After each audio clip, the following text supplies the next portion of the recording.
Hola, gracias por estar aquí. Mi nombre es José María y hoy te voy a decir cuál o cuáles son los formatos que se utilizan para escribir un guión documental y por qué. Así que, sin nada más que añadir, comenzamos.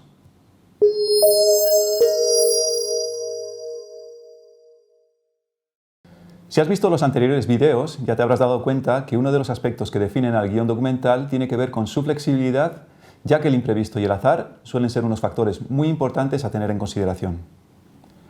Como supongo que intuirás, si te planteo la pregunta ¿hay una sola manera de escribir un guión documental? Tu respuesta será la misma que te daría yo.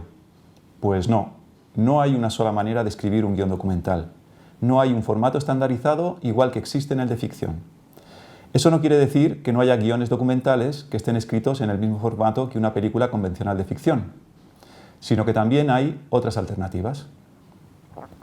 Puede haber muchas, pero yo voy a hablar de 3 que pueden servir de base para las innumerables variaciones que se pueden sacar de ellas. 2 de las 3 formas se pueden escribir en el software de edición que yo utilizo, el Kit Scenarist. La otra la podéis redactar sin problemas en un documento Word. Abajo te voy a dejar un enlace para que, si así lo estimas oportuno, te puedas descargar el software. Kit Scenarist es un programa de código abierto y, si bien tiene una versión de pago, con la gratuita tendrás más que suficiente para comenzar a desarrollar tu proyecto. Bueno, comencemos por hablar del primer formato, el más tradicional y ligado a la escritura clásica del guión de las películas de ficción.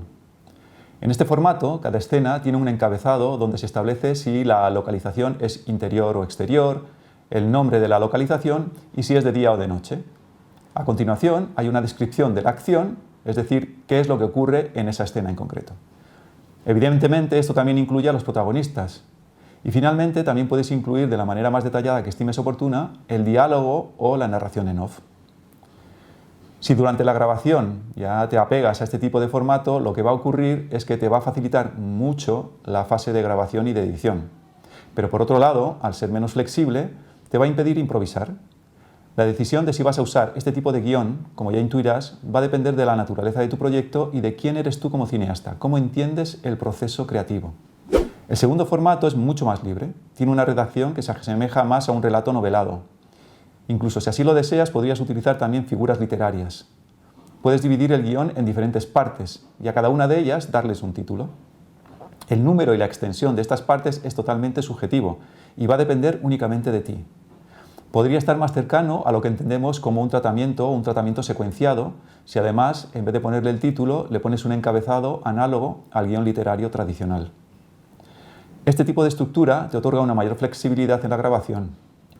Tienes una pauta y una dirección clara, pero tanto las imágenes como los sonidos que elijas finalmente grabar van a ser reflejo de una serie de sensaciones personales que reflejen lo que desprende el guión que has escrito. Al tener un mayor margen de libertad durante la etapa de grabación, eso va a repercutir en la edición, que se convertirá en una fase con una mayor autonomía creativa, pero también será más laboriosa y seguramente se extenderá más en el tiempo.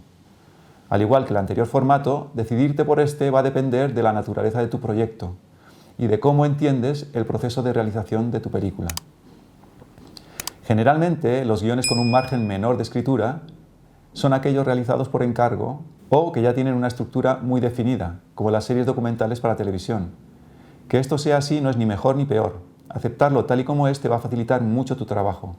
Y el tercer formato es el que está escrito a 2 columnas y el que puedes redactar en un documento Word.